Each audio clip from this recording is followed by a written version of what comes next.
Hey guys, Lee Taft here. Welcome to Speed Tips in my garage. In the classroom, this is episode number 104. Let's talk adductors and groin today. Hey, I'm watching and I hear just like you do, I hear the same stuff.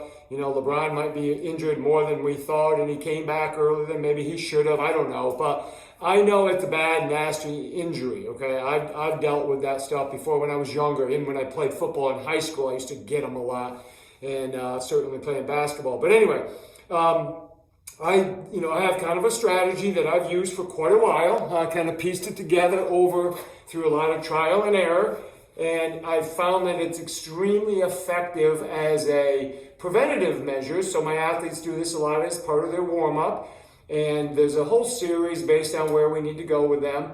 But I think it's really effective, and it's something you might want to look at implementing in your program just to prevent your athletes, and it doesn't take that long. Now, it wasn't that long ago, it was about a year ago, I had a professional running back that was on IR that kind of spent some time with me here in the garage, and he had a fairly bad adductor strain and some groin stuff going on, and this is kind of part of the series I put him through. There was additional stuff, but this was in a nutshell what we did.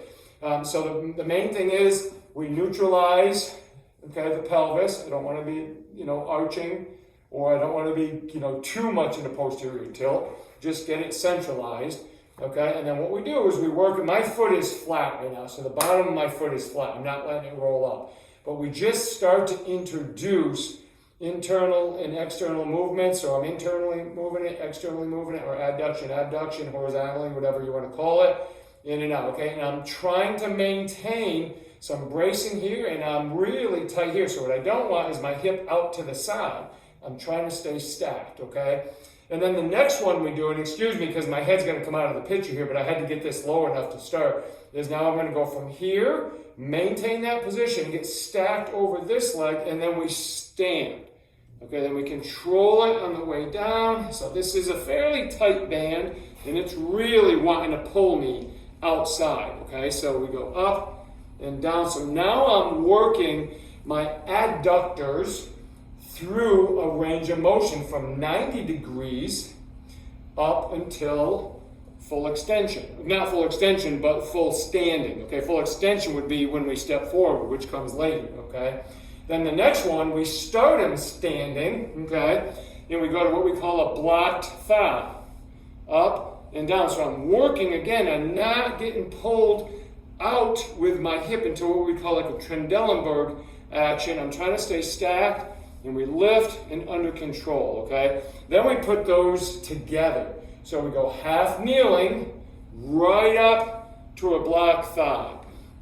And then finally, what we can add to this is we step up, block thigh, then I step forward, so I do get the adductors in extension, okay? So I come up, step forward, control. That's a tough one, and then back. Okay, that wasn't a very good rep. Down, up, there we go, that's better.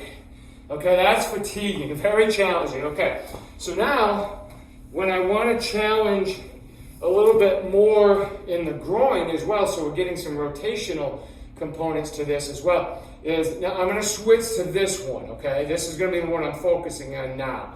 What I do is we get in the half kneeling, and this one comes up, and I'll go to Palloff press, okay? And we start, but again, I can't be out to the side. I stay stacked, and we press out and back in under good control, all right? And then eventually, we go to standing, where what I'm going to do here is, again, this is the leg I'm working now, is I do a toe tap, okay? So I just simply put my toe on the ground very lightly.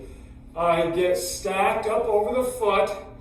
My core is on, and I'm trying to stay neutral in my pelvis, right? And then we go through the Palloff press like this, and then we can even do pulses on the top, on the other side of it, okay? So once I get out in front, I'll do little pulses here, back and forth, and that is extremely, extremely challenging on the groin. But those are just, there's additional things, many other ways we would go, but these are a great warm-up.